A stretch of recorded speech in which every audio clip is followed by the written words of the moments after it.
वे 3 दरवाजे जो कभी नहीं खुलने चाहिए थे, 3 में का सच वाला दरवाजा, परिदृश्य का दरवाजा और लाल दरवाजा कौन है यह? बेल्ट, जो हाल ही में विश्वविद्यालय में प्रवेश किया है। An experience that defines you. With each number, I want you to sink further and further into yourself. वह एक कला मेजर है जिसका अपना ही दुनिया है। अपनी स्मृति की गहराइयों को उत्तेजित करने वाले एक कला प्रोफेसर के मार्गदर्शन में डाल्टन को भारी प्रेरणा मिलने लगती है। हालांकि वह कुछ ऐसा आरेखित करने लगता है जो आरेखित नहीं होना चाहिए।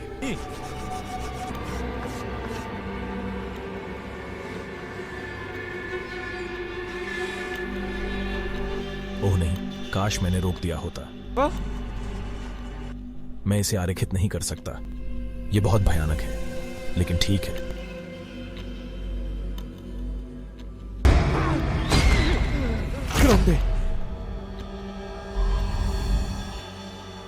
ये तो लाल दरवाजा है, काले दरवाजे नहीं।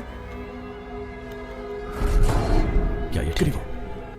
7 सेकंड में एक भयानक परिदृश्य प्रकट होगा। ये 4 सेकंड के बाद,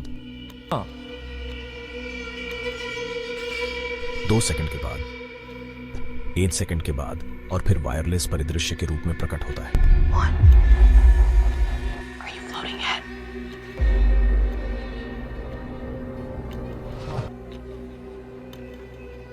Farewell, traveler.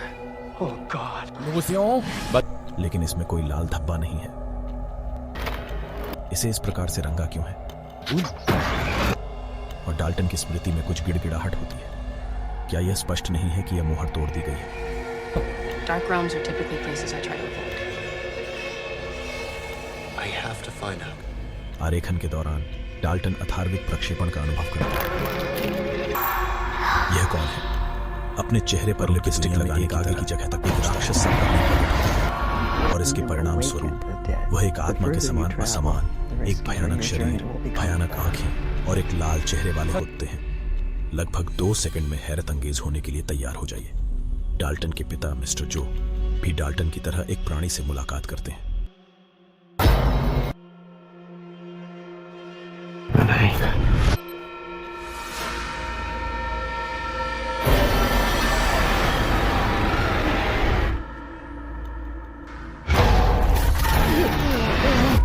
Something is following us.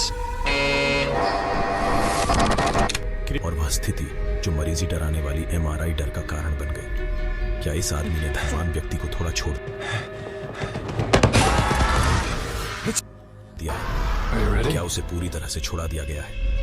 वास्तव में 9 साल पहले पिता और बेटे ने अपनी स्मृतियों को साथ में मिटा दिया। Close your eyes, both of you. There is no place called the further. वास्तव में वे अथार्विक प्रक्षेपण की क्षमता के साथ जन्मे हुए थे और वही कारण था कि उस क्षमता को मोहर लगाकर बंद किया गया था। उस दर्द से मुक्त होने के लिए लाल माता द्वारा मोहर लगाई गई स्मृतियां।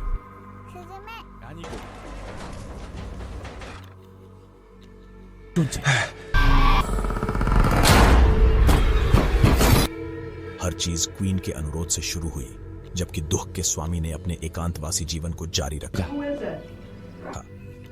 युवा म्यास एलिस। हालांकि Like at night, I'll be in my room or I'll be asleep and something will wake me up. उसने अपने डिप्रेशन से पीड़ित पति को भेजने के बाद वह मंदी से ग्राहकों की इनकार करने लगती है। I'm sorry. There's other people that do this. You have to find one of them.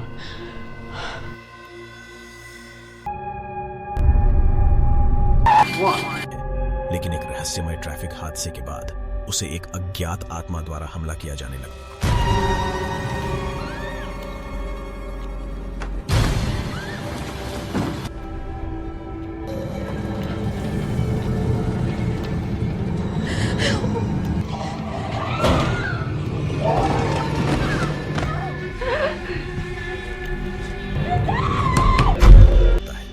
बस देखते रहने के लिए असमर्थ उसके पिता, जो और नहीं देख सके, एलिस की तलाश में फिर से निकलते हैं और एक अनुरोध करते हैं। हालांकि किसी भी समाधान के लिए तत्पर उसके पिता एक रहस्य शिकारकों के द्वंद्व को संपर्क करते हैं ताकि उनकी सहायता मिल सके।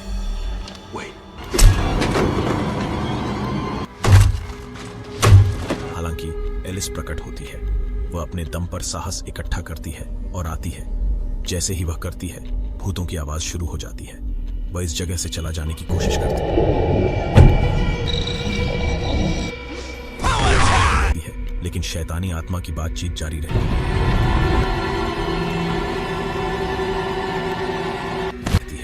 हालांकि मृत रानी की माता की सहायता से वह आत्मा के दुख को पार करती है और कमजोर शैतानी आत्मा को हराकर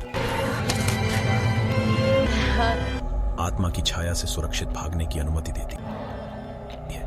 इस प्रक्रिया के माध्यम से एलिस अपनी खुद की नाटक को पार करती है और रहस्यमय शिकारी रियो के साथ एक टीम बनाती है, नया गाना प्राप्त करती है और एक यात्रा पर निकलती है। वे जहां जाते हैं वह एक पुराने हौसले में होता है जहां एलिस बचपन में रहती थी।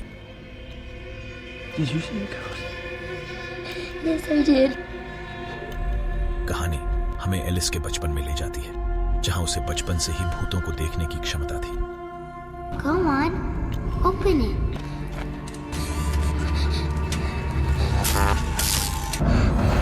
एलिस के पास ऐसा एक बीता हुआ वक्त है जब उसने अपनी प्यारी मां को शैतानी के पास खो दिया था।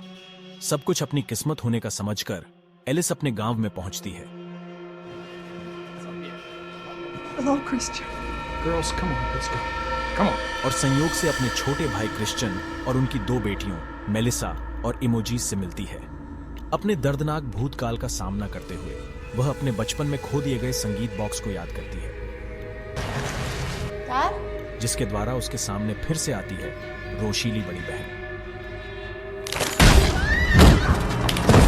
अपनी भतीजी मेलिसा की आत्मा ले जाने की खबर सुनकर एलिस, जिसने पहले आध्यात्मिक प्रकटीकरण का अनुभव किया है, अपनी चचेरी इमोजीज के साथ एक दूरस्थ स्थान की ओर चली जाती है। वे उनके सामने आने वाले 2 लोगों से अचानक आघातित हो जाते हैं। उस समय जब एलिस की सुरक्षा भी खतरे में थी,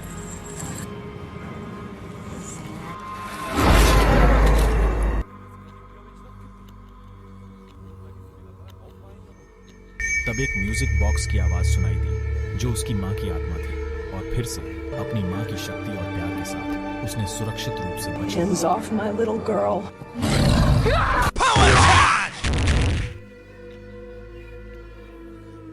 फिर एक दिन उसकी मित्र लॉरेन से फोन कॉल। वह कहती है Hello? कि उसके बेटे के परिवार को एक शैतानी आत्मा द्वारा काबू करने वाली संदिग्ध घटना का निशाना बनाया जा रहा है।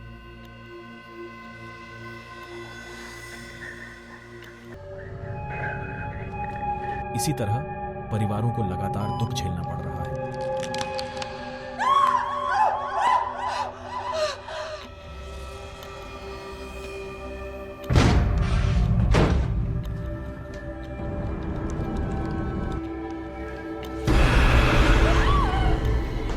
और एलिस जोश के घर जाती है। I'm Josh. जब वह डाल्टन के कमरे में प्रवेश करती है तो उसे डाल्टन द्वारा काबू किया गया आत्मा के मौजूदगी के सामने खड़े होते हैं।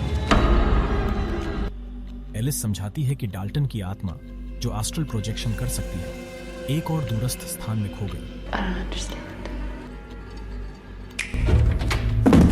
और एक संक्षिप्त अवस्था में गिर गई। वास्तव में जिस दिन जब एलिस ने एक दूसरे समय अवधि से मेलिसा और इमोजीज को बचाने के लिए एक और दूरस्थ स्थान से आई, वह डाल्टन से भी मिली। इसी तरह जोश अपने छिपे हुए अतीत से सामना करता है। वास्तव में उसके पास भी अपने बेटे डाल्टन की तरह एस्ट्रल प्रोजेक्शन करने की क्षमता थी, लेकिन उसे हर बार जब भी वह एक फोटो लेता था, दिखाई देने वाली शैतानी आत्मा के चंगुल से पीड़ा होती थी। एलिस की मदद से उसने अपनी क्षमता को सील किया और अपनी यादें खो दी। हालांकि अब एलिस कहती है कि डाल्टन को बचाने के लिए जोश की क्षमता की आवश्यकता होती है। ठीक है, एलिस की अगुवाई में जोश एस्ट्रल प्रोजेक्शन करता है। गहरे अंधकार को छेदने और उस स्थान तक पहुंचने के बाद जहां उसके छोटे संस्करण और युवा जोश इशारा कर रहे थे, जब उसे अपनी छोटी संस्करण द्वारा चाहिए थे, वहां मौजूद आत्माओं के माध्यम से गुजरती है।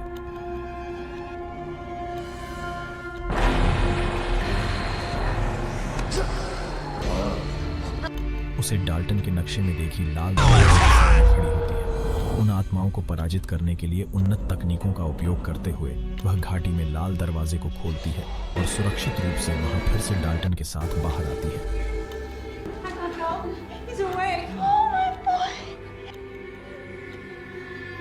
हालांकि एलिस संदेहमय हो जाती है और उसे उसकी एक फोटो लेती है। एलिस उसकी ओर दौड़ती है और लीना गिरी हुई कैमरा चेक करती है जहां जोशुआ की आत्मा की मौजूदगी की खोज होती है। इसी तरह जब तक एलिस की मौत के पीछे छुपी सच्चाई सामने नहीं आती, रेनी लॉरेन के घर में रहने का निर्णय लेती है। लेकिन अजीब घटनाएं फिर से होना शुरू हो जाती हैं।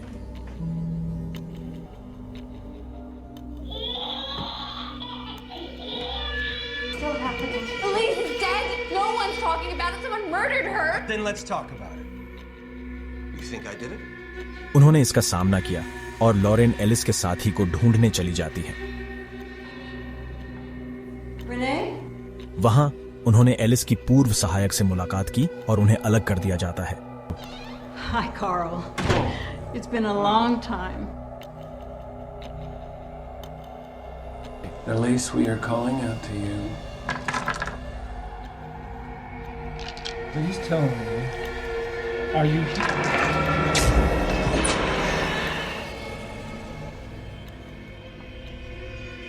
वे काल के हस्ताक्षर वाले पासे और पादरी के माध्यम से मृत एलिस से मिलने की कोशिश करते हैं, लेकिन एलिस की आत्मा द्वारा मार्गदर्शन किया जाने वाला स्थान एक निश्चित साल के एक अस्पताल का निकलता है। उन्हें परकर की याद आती है, जिन्होंने उन्हें काफी समय पहले नर्स और मरीज के रूप में मिला था। जब वे पार्कर के घर की ओर जाते हैं तो वे विभिन्न स्थानों का दौरा करते हैं और यह तथ्य खोजते हैं कि उन्होंने जिस आत्मा को बुलाया था वह एलिस की नहीं थी, बल्कि पार्कर की मां की आत्मा थी। उन्हें यह भी पता चलता है कि जोश की बचपन की तस्वीर में भूत एक पोल से एक पुरुषाकार स्वरूपी आत्मा थी।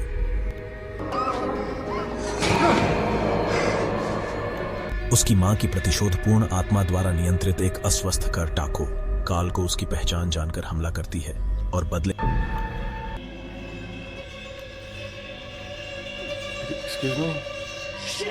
में काल जोश के हीरो और एलिस को उस स्थान में छोड़ देता है। अद्भुत आत्मा की धमकी के बीच में वे जोश के दिमागी शक्ति वाले किम दुहान से मिलते हैं और एलिस की आत्मा उनसे मिलती है। इसी बीच रेनी द्वारा डल्टन की शरीर को अस्वस्थ आत्मा से छिपाने की दृष्टि से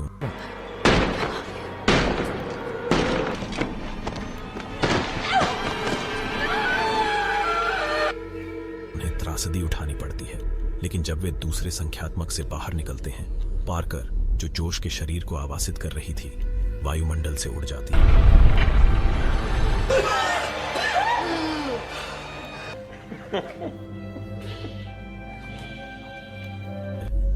इस तरह उन्हें एक और दूर के स्थान से सुरक्षित बचने में सफलता मिलती है। जोश और डल्टन की आकाशीय प्रक्षेपण क्षमता के सीलिंग और उनकी स्मृतियों का मिटाना के साथ पिछली श्रृंगारिक श्रृंगार समाप्त हो जाती है।